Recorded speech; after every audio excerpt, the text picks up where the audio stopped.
नमस्कार दोस्तों, स्वागत है आपका नाना क्लासेस इंग्लिश के यूट्यूब चैनल पर। और आज हम कर रहे हैं आरपीएससी असिस्टेंट प्रोफेसर इंग्लिश के लिए पीवाईक्यूज़।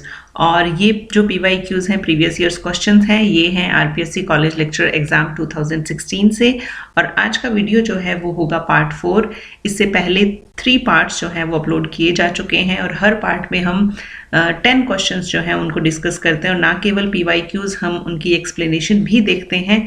तो लगभग 30 क्वेश्चंस जो हैं वो हम कवर कर चुके हैं। आज का जो पहला क्वेश्चन है that will be 31st question, यानी 31वां क्वेश्चन वो होगा। तो शुरू करते हैं। आज का पहला क्वेश्चन यानी कि 31वां क्वेश्चन उस एग्जाम पेपर का जो है वो है, which of the following poems was written by John Dryden in praise of the restoration and monarchy। तो देखिए, ये जो आपको ऑप्शंस में जितने भी वर्क्स दिखाई दे रहे हैं ये जॉन ड्राइडन ने लिखे हैं। और ऑप्शंस है हमारे पास the Hind and the Panther, Religio Laici, Astraea Redux and MacFlecknoe. तो इसका जो राइट आंसर है वो हो जाएगा ऑप्शन सी, एस्ट्रिया रिडक्स।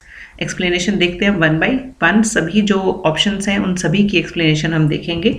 सबसे पहले एस्ट्रिया रिडक्स की। It was written by John Dryden in 1660। तो देखिए 1660 में ही चार्ल्स सेकंड ने रिस्टोर किया था और ये उसी समय लिखी हुई पोइम है। Is a royalistic panegyric song of praise, यानी पैंजरिक जो है सॉन्ग ऑफ प्रेज उसे कहा जाता है, जिसे हिंदी में हम स्तुति कह सकते हैं। In which Dryden welcomes the new regime of King Charles second. तो ये जो किंग चार्ल्स सेकंड थे, उन्होंने जब सिंहासन को फिर से प्राप्त किया था तो उस समय जॉन ड्राइडन ने वेलकम के तौर पे लिखी थी। It is a vivid emotional display that ओवरशैडोज the cautious heroic stanzas that Dryden composed for Oliver Cromwell's death. The period between Cromwell and the Restoration is presented in Astrea as a time of chaos, and Charles is greeted as a restorer of peace। तो देखिए किस तरह इस work में Charles जो second है उनको दिखाया गया है रिस्टोरर ऑफ पीस के रूप में। The poem's title is a reference to Greek goddess Astrea, a personification of justice। तो देखिए ग्रीक गॉडेस हैं एस्ट्रिया, जिनको जस्टिस यानी न्याय की देवी कहा जाता है। The name of the poem Astrea Redux is defined in the Nuttall Encyclopedia, जो कि एक लेट 19th सेंचुरी एनसाइक्लोपीडिया है, जेम्स वुड ने इसको एडिट किया था, as an era which piques itself on the return of the reign of justice to the earth। तो इस तरह से इसको डिफाइन किया गया है। नेक्स्ट जो वर्क है वो है the Hind and the panther. इसका जो सबटाइटल है that is a poem in 3 parts. It was published in 1687, is an allegory in heroic couplets by John Dryden. तो जॉन ड्राइडन जो है वो ज़्यादातर हेरोइक कपलेट्स में लिखते थे। ये एक एलिगरी है, लगभग 2500 से ज़्यादा इसमें लाइन्स हैं, लगभग 2600 लाइन्स हैं। It is much the longest of Dryden's poems. तो बहुत लंबी पोम जो ये है। और इसका जो लिटरेरी जॉनर है दैट इज़ ये एक रिलीजियस पोम है और बीस्ट फेबल भी है। जैसे पंचतंत्र की कहानियाँ होती हैं, हिंदी में पंचतंत्र की कहानियाँ विष्णु शर्मा ने लिखी हैं, तो उसी तरह जहाँ जानवर आपस में बात करते हैं तो ये बीस्ट फेबल भी है और रिलीजियस पोम भी है। और इसका जो सबटाइटल है that is a poem in 3 parts. It was published in 1687। Next work देखते हैं, रिलीजियो लेसी, और इसका जो दूसरा नाम है वो है और लेमैन्स फेथ। तो लेमैन्स फेथ के रूप में भी इसे जाना जाता है। ये पोम पब्लिश हुई थी 1682 में। It is a poem written in heroic couplets by John Dryden. It was written in response to the publication of an English translation of the Histoire Critique du Vieux Testament by the French cleric Father Richard Simon. तो Richard Simon नाम के एक French cleric father थे, उन्होंने French में एक work लिखा था, उसका इंग्लिश ट्रांसलेशन जो था उसके रिस्पॉन्स में ये वर्क लिखा गया था। नेक्स्ट वर्क है मैकफ्लैक्नो। इसका फुल टाइटल जो है मैकफ्लैक्नो और a satire upon a true blue Protestant poet T.S. It is a verse mock heroic satire written by John Dryden. It is a direct attack on Thomas Shadwell। तो T.S. का जो मतलब है that is Thomas Shadwell, another prominent poet of the time। It opens with the lines All human things are subject to decay and when fate summons monarch must obey। तो बहुत important lines हैं। इन्हीं important lines के साथ ये जो work है वो शुरू होता है। ये एक सटायर है और थॉमस शेडवेल जो कॉन्टेम्परेरी राइटर थे जॉन ड्राइडन के, उन पर ये सटायर जो है वो लिखा गया है। It was written about 1678 but not published until 1682. MacFlecknoe is the outcome of the series of disagreements between Thomas Shadwell and Dryden. The poem begins in the tone of an epic masterpiece, presenting Shadwell's defining characteristics as dullness. तो dullness को Thomas Shadwell की defining characteristics के रूप में present किया गया है और उस टाइम इनके जो आइडियाज़ थे उनके बीच में कोई सामंजस्य नहीं था, कोई तालमेल नहीं था, इसीलिए कमेंट्स इस तरह के चलते रहते थे, सटायर्स चलते रहते थे। और ये जो वर्क है that was published in 1682, MacFlecknoe. Next question है, Pope in his letter to Arabella in the Rape of the Lock states that he borrows his supernatural machinery from। तो देखिए बहुत ही इन डेप्थ क्वेश्चन जो है वो पूछा गया है। ऑप्शंस हमारे पास है द केबल्स, द रोजीक्रूशियंस, टेम्पल ओरिएंटिस या थैलेमिसिज्म। तो इन ऑप्शंस में से जो राइट आंसर होगा वो है ऑप्शन बी, द रोजीक्रूशियंस। डिटेल्स देखते हैं। The Rape of the lock काफ़ी फेमस वर्क है और इस तरह के जो फेमस वर्क्स होते हैं उनमें से यूजीसी नेट, सेट या असिस्टेंट प्रोफेसर किसी भी तरह के एग्जाम्स हों उनमें इन डेप्थ क्वेश्चन ही पूछे जाते हैं। Is a mock heroic narrative form written by Alexander Pope, one of the most commonly cited example of high burlesque. तो हाई बर्लेस्क जो है उसका एक एग्जाम्पल है, बहुत ही फेमस एग्जाम्पल है। और बर्लेस्क क्या होता है? A burlesque is a literary or dramatic or musical work intended to cause laughter by caricaturing the manner or spirit of serious work. तो देखिए सीरियस वर्क को एक तरह से उसकी पैरोडी करके और लाफ्टर क्रिएट करने के लिए इस तरह का जो वर्क है वो प्रोड्यूस किया जाता है। तो rape of the lock Alexander Pope ने लिखा, heroic narrative, mock heroic narrative form है ये। और देखते हैं इसके बारे में। The final form of the poem appeared in 1717। तो 1717 के अंदर इसका जो फाइनल फॉर्म है वो आ गया था with the addition of Clarissa's speech on good humour. तो जो क्लैरिसा की स्पीच है वो फाइनल एडिशन में इन्होंने ऐड की थी। The poem Rape of the Lock satirises a minor incident of life by comparing it to the epic world of the gods. तो देखिए एक छोटा सा इंसिडेंट जो होता है लाइफ का उसको कंपेयर किया गया है epic world of the god से, and it is based on the event recounted to Alexander Pope by his friend John Caryll. तो ये भी इंपॉर्टेंट फैक्ट हो जाता है, आपको ज़रूर ध्यान रखना है। और देखते हैं इसके बारे में। The poem's title does not refer to the extreme of sexual rape but to an earlier definition of the word derived from the Latin rapere, to snatch, जिसका मतलब होता है to snatch, to grab, to carry off यानी छीनना या झपटना। तो actual में ये कोई सेक्शुअल रेप नहीं है, ये एक लैटिन वर्ड जो है उससे निकाला हुआ शब्द है जिसका मतलब होता है टू स्नैच, टू ग्रैब और to carry off. In this case the theft and carrying away of a lock of hair, जिसे हम सामान्य भाषा में जूड़ा कहते हैं, उसको मतलब उसका एक तरह से उसको स्नैच कर लिया जाता है या उसको ग्रैब कर लिया जाता है। तो उस बारे में ये सब कुछ है। और Pope added to the second edition the following dedicatory letter to Mrs Arabella Fermor. तो देखिए जो सेकेंड एडिशन इसका आया था उसमें ये जो लेटर जिसके बारे में क्वेश्चन में पूछा गया है वो सेकेंड एडिशन में ये लेटर टू मिसेस एराबेला फरमोर जो है वो डाला गया था, ऐड किया गया था। ये जो पैराग्राफ आपको दिखाई दे रहा है ये उसी लेटर से लिया गया है। एक छोटा सा पैराग्राफ मैंने उठाया है जहाँ से क्वेश्चन लिया गया है, but I would really suggest you कि आप ये पूरा लेटर जो है इसको ज़रूर पढ़िएगा। नॉट इवन द लेटर, पूरा वर्क जो है इसको ज़रूर पढ़िएगा। The machinery, madam, is a term invented by the critics to signify that part which the deities, angels and the demons are made to act in a poem. For the ancient poets are in one respect like many modern ladies. Let an action be never so trivial in itself, they always make it appear of the utmost importance. These machines I determined to raise on a very new and old foundation, the Rosicrucians doctrine of spirits. तो देखिए ये जो रोजीक्रूशियन का नाम आया है यहीं से ये जो क्वेश्चन है उसे लिया गया है।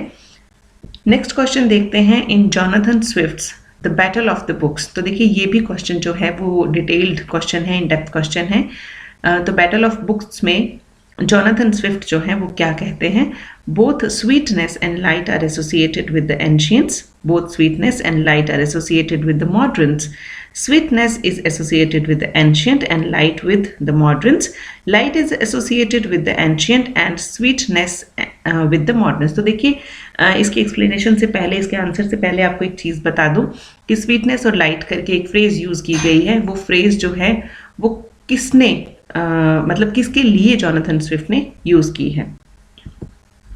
आंसर इसका हो जाएगा option A, both sweetness and light are associated with the ancients। तो इसका आंसर जो है वो ये हो जाएगा कि स्वीटनेस और लाइट जो है वो दोनों एंशियंट से कनेक्टेड है, एसोसिएटेड है।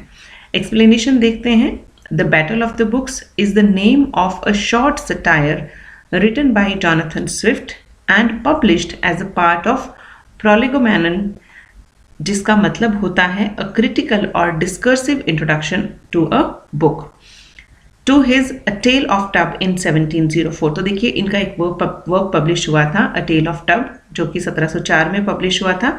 उसके एक पार्ट जो कि प्रोलेगोमेनन होता है, इंट्रोडक्टरी पार्ट होता है, उसके रूप में जो ये बैटल ऑफ बुक्स है ये पब्लिश हुआ था, उसको ऐड किया गया था। It depicts a literary battle between books in the Kings library as ideas and authors struggle for supremacy. Because of the satire, the Battle of the Books has become a term for the quarrel of the ancient and the moderns. It is one of the earliest well-known works. तो अब देखिए sweetness और light and light जो phrase use की गई है उसके बारे में बात करते हैं।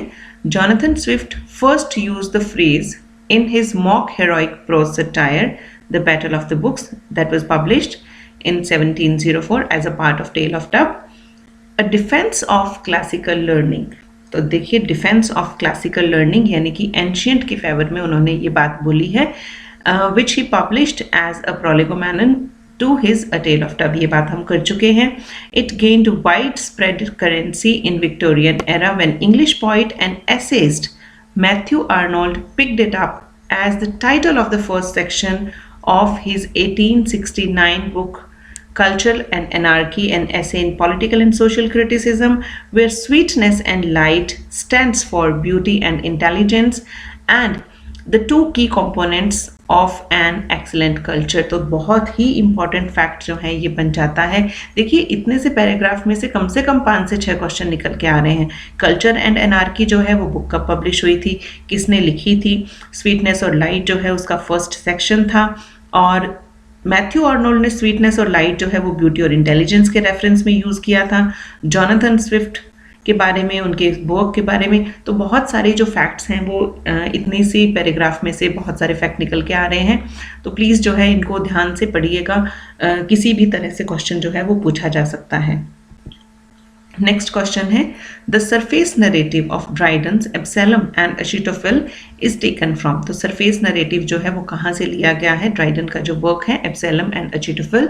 तो ऑप्शन है हमारे पास इंग्लिश हिस्ट्री, प्लूटार्क लाइव्स और डच लेजेंड्स या the Bible. So right answer इसका हो जाएगा the Bible. Absalom and Achitophel is a celebrated satirical poem by John Dryden written in heroic couplets। तो देखिए heroic couplets का बार बार मतलब जिक्र हो रहा है कि जॉन ड्राइडन ने heroic couplets में अपनी जो poems हैं उनको लिखा था, and it was first published in 1681। The poem tells the biblical tale of the rebellion of Absalom against King David, जो उनके father थे। In this context, it is an allegory used to represent a story contemporary to Dryden concerning King Charles II and the Exclusion Crisis, जो कि 1679 से 1681 तक था। और इस पोइम के अंदर आपको मैं बता दूं कि पॉपिश प्लॉट के बारे में भी जिक्र किया गया है, जो कि 1678 में हुआ था। तो ये एब्सैलम और अचीटोफिल के बारे में explanation.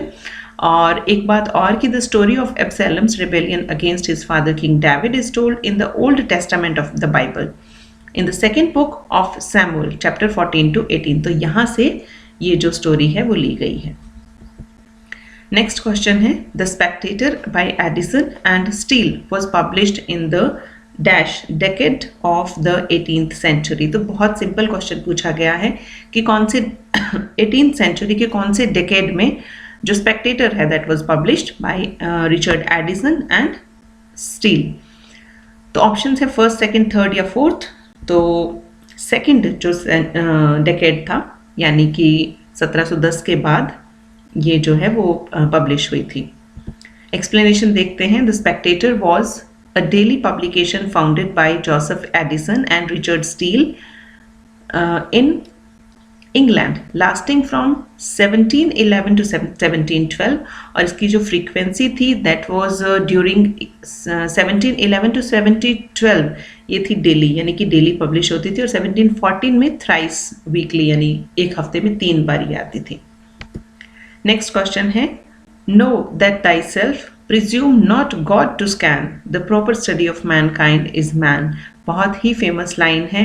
Where do these lines occur? तो ये जो लाइन्स है वो हमें कहाँ पर कौन से वर्क में देखने को मिलती है। ऑप्शंस है हमारे पास the Rape of the Lock, an Essay on Criticism, an Essay on Man और विंडसर फॉरेस्ट। तो आंसर इसका हो जाएगा option C, An essay on man।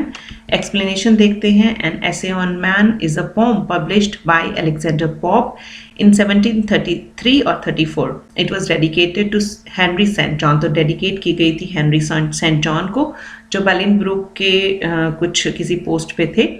The opening lines जो है अवेक माई सेंट जॉन, इस तरह से करके उसकी ओपनिंग लाइन्स है। It is an effort to rationalise or rather vindicate the ways of God to man. और वॉल्टेयर ने इसके लिए कहा है the most beautiful, the most useful, the most sublime didactic poem ever written in any language. देखिए बहुत ही beautiful comments जो हैं, बहुत ही अच्छे कमेंट्स, तारीफ से भरे हुए जो कमेंट्स हैं वो वॉल्टेयर ने इनके लिए दिए हैं। Essay on Man, poem published by Alexander Pope in 1733 और 34। लाइन्स देख लेते हैं इसकी। एपिस्टल सेकंड जो है उससे ये लाइन्स ली गई है। फर्स्ट टू 4 लाइन्स है।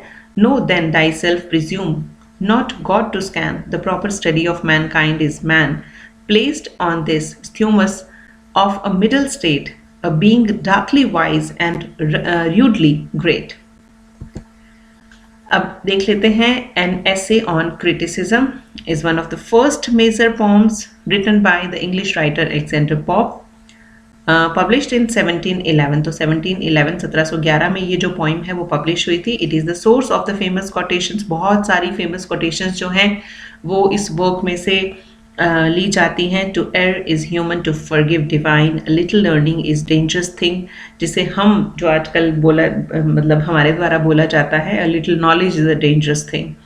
एंड तीसरी जो है fools rush in where angels fear to tread. तो इस तरह से बहुत सारी फेमस कोटेशंस जो हैं वो इस वर्क से कोट की जाती हैं। ये जो वर्क है N Essay on criticism, it was published in May 1711, composed in heroic couplets and written in the Horatian mode of satire. It is a verse essay primarily concerned with how writers and critics behave in the new literary commerce of Pope's contemporary age. The poem covers a range of good criticism and advice and represents many of the chief literary ideals of Pope's age। तो देखिए criticism के बारे में और chief जो literary ideals हैं उनके बारे में और भी मतलब बहुत सारी इंपॉर्टेंट जो बातें हैं इसमें कही गई हैं। पहली बार पब्लिश हुई थी मई 1711 में। विंडसर फॉरेस्ट की बात करें तो ये एक नरेटिव पोइम है जो हेरोइक कपलेट्स में लिखी गई हैं। अलेक्जेंडर पोप ने लिखी हैं और 1713 में ये पब्लिश हुई थी। और एक वर्क और था lines written in Windsor Forest. तो प्लीज़ इसके साथ कंफ्यूज नहीं होना, क्योंकि ये जो एक अनडेटेड लेटर था जो कि पोप ने मार्था ब्लाउंट को लिखा था। मार्था ब्लाउंट एक पर्सन मतलब एक व्यक्तित्व थी, लेडी थी जो कि इनके लिटरेरी ग्रुप में थी and she was like a friend. तो ये लेटर उन्होंने मार्था ब्लाउंट को लिखा था। Lines written in Windsor Forest. और विंडसर फॉरेस्ट जो है वो एक नरेटिव पोइम है अलग से। हीरोइक कपलेट में लिखी गई है, अलेक्जेंडर पोप ने लिखी है और 1713 में ये पब्लिश हुई थी। नेक्स्ट क्वेश्चन देखते हैं, who is Thomas Gray referring to in his lines, nor second he that rode sublime upon the seraph wings of ecstasy from the Progress of Poesy. तो देखिए प्रोग्रेस ऑफ पॉइसी जो Thomas Gray का work है, उसमें Thomas Gray इन lines के through किसको refer कर रहे हैं, किसके बारे में बात कर रहे हैं। ऑप्शंस हैं शेक्सपियर, मिल्टन, स्पेंसर या जॉन डन। सो राइट आंसर इसका हो जाएगा जॉन मिल्टन। तो देखिए बहुत सारे राइटर्स के बारे में थॉमस ग्रे ने इस वर्क में बात की है। इसकी एक्सप्लेनेशन देख लेते हैं। The Progress of Poesy, a Pindaric ode जो पब्लिश हुई थी 1757 में, और पिंडारिक ओड का बहुत ही अच्छा एग्जाम्पल है। Is a brief retelling of poetries history, proceeding in rough chronological order. The poem's speaker begins with the ancient Greeks, continues to Roman era and concludes with their contemporary England. तो देखिए पूरा इन्होंने जो time period है वो cover किया है। The words and images that the speaker uses to map this progress result in frequent detours and obscure images. तो देखिए बहुत सारे राइटर्स के बारे में बात की है। जहाँ इन्होंने मिल्टन के बारे में बात की है, उसके बाद इन्होंने ड्राइडन का नाम लेके भी उनके बारे में बात की है। नेक्स्ट जो वर्क है दैट इज गोल्डस्मिथ्स, ऑलिवर गोल्डस्मिथ का एक वर्क है, शी स्टूप्स टू कॉन्कर ओज इट्स ओरिजिन टू। तो देखिए कहाँ से मतलब इसका ओरिजिन माना जाता है। ऑप्शंस हैं हमारे पास फर्क्वेयर्स बेयॉक्स स्ट्रैटेजम, विलियम कॉन्ग्रीव का the way of the world, Richard Sheridan का द राइवर्स और रिचर्ड स्टील का द टेंडर हस्बैंड। सो इसका राइट आंसर हो जाएगा जॉन फर्क्वेयर का बेयॉक्स स्ट्रैटेजम। एक्सप्लेनेशन देखते हैं। She stoops to conquer is a comedy by Oliver Goldsmith, first performed in London in 1773। Initially the play was titled as mistakes of a night. तो देखिए पहले इसका टाइटल जो था वो था mistakes of a night, and the events within the play takes place in one long night. तो एक ही रात में मतलब जो मिस्टेक्स होती हैं या कुछ जो इवेंट्स होते हैं उनका डिस्क्रिप्शन इस नॉवल में है। In 1778, John O'Keefe wrote a loose sequel, Tony Lumpkin in Town। तो देखिए टॉनी लम्पकिन जो है वो एक कैरेक्टर है शी स्टूप्स टू कॉन्कर में, और जॉन कीफे जो थे उन्होंने जॉन ओकेफे थे, उन्होंने एक लूज सीक्वल भी लिखा था 1778 में टॉनी लम्पकिन इन टाउन के नाम से। And the play is notable for being the origin of the common English phrase ask me no questions and I will tell you no lies। यहाँ पे lies को FIBS भी कहा गया है नॉवल के अंदर, तो उसका मतलब lies होता है। तो बहुत ही मतलब फेमस ये कॉमन इंग्लिश फ्रेज है जो इसी नॉवल में यूज़ की गई थी, ask me no questions and I'll tell you no lies। इसके कैरेक्टर्स देख लेते हैं।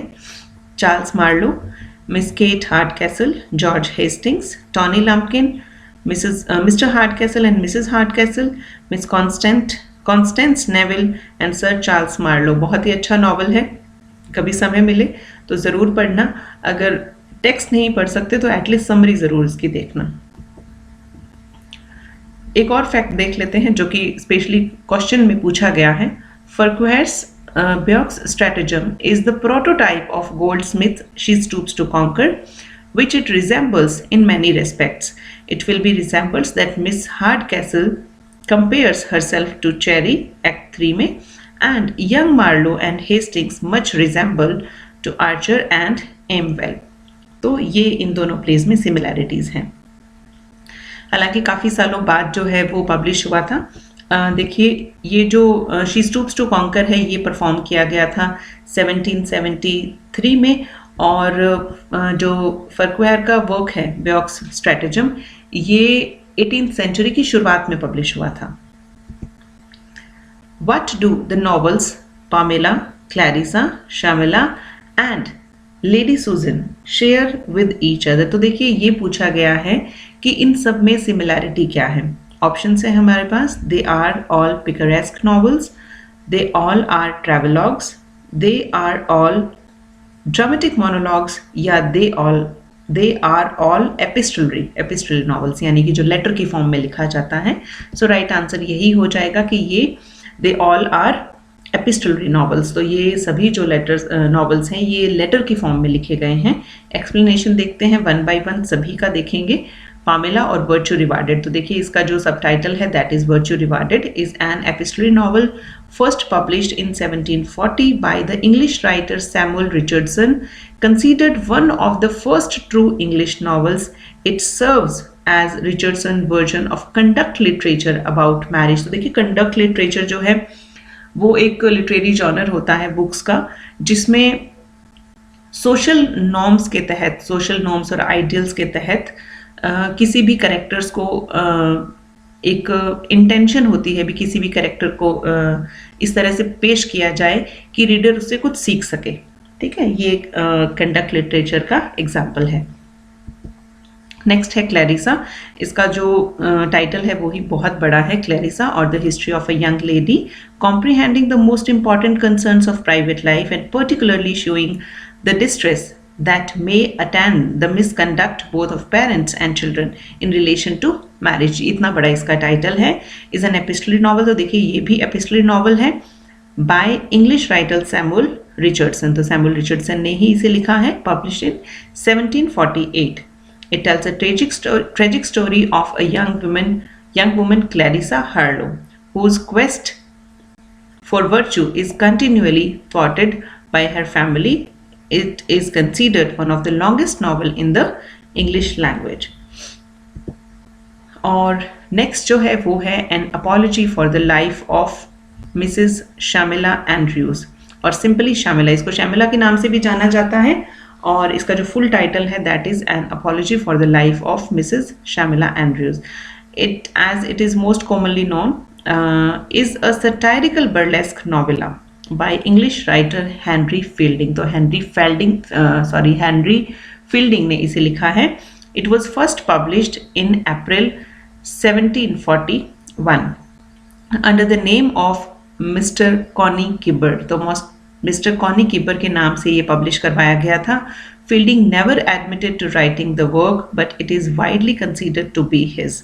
तो जो हेनरी फील्डिंग थे उन्होंने ये एडमिट नहीं किया था कि ये वर्क मैंने लिखा है, बट ये जो वाइडली है ये नॉवल कंसीडर किया जाता है ये वर्क की ये उन्होंने लिखा था। It is a direct attack on then popular novel Pamela 1740 में जो पब्लिश हुआ था। पामेला सैमुअल रिचर्डसन ने लिखा था, उस पर डायरेक्ट अटैक था by Fielding's contemporary and rival Samuel Richardson and is composed like Pamela in epistolary form. तो देखिए ये भी उसी तरह एपिस्टलरी फॉर्म में लिखा गया था बट ये एक अटैक था, डायरेक्ट अटैक था। नेक्स्ट है lady Susan is an epistolary novella by Jane Austen, possibly written in 1794 but not published until 1871। तो लेडी सुजन जो है वो एपिस्टलरी नॉवेला है, जेन ऑस्टन ने इसे लिखा है और ये 1794 में लिखा गया था पॉसिबली, बट बहुत लेट जाके ये पब्लिश हुआ था। नेक्स्ट है in which play of William Congreve do the characters Millamant and Mirabell appears. तो इसके लिए हमारे पास ऑप्शंस हैं the old bachelor, love for love, the way of the world, the double dealer. So right answer इसका हो जाएगा the way of the world. Explanation देख लेते हैं। The way of the world is a play written by the English playwright William Congreve. It premiered in early March 1700. It is widely regarded as one of the best restoration comedy and is still occasionally performed. The play is based on the two lovers Mirabell and Millamant. Next है Old Bachelor is the first play written by British playwright William Congreve जो कि 1693 में produce किया गया था। इसमें जो old bachelor है वो है हार्टवेल और बाकी इसके बहुत सारे कैरेक्टर्स भी हैं। और इसके अलावा लव फॉर लव जो है एक रेस्टोरेशन कॉमेडी है written by British playwright William Congreve. It was premiered on 30 April 1695। The play is a comical farce and livened by its witty dialogue and its humorous characters. The main character is Valentine. और इसके अलावा है double dealer, ये comic play है, William Congreve ने लिखा था, 1693 में इसे लिखा गया था। और इसमें जो कैरेक्टर वो है मैलेफॉन्ट, एक नेफ्यू है और प्रोस्पेक्टिव हेयर है ऑफ लॉर्ड टचवुड और जिसे सिंथिया से शादी करनी होती है जो कि पॉल प्लाइंट की बेटी है। एक इसमें लेडी टचवुड है जो एक वायलेंट और डिसोल्यूट विमेन है, is in love with Mellefont but as he rejects her advances she determines to ruin him. और इसके अलावा बहुत सारी इसमें घटनाएं होती हैं। जब पूरा नॉवल आप देखेंगे, पूरा प्ले जब आप देखेंगे तो you'll come to know about the events। तो आजकल वीडियो जो है वो आई थिंक काफ़ी लंबा हो गया है, but thank you very much for watching. अभी भी थोड़ी तबीयत ख़राब है, गले में थोड़ी दिक्कत है, but very soon it will be cured और बहुत ही अच्छी वीडियोस जो है वो आपके लिए लेकर आएंगे।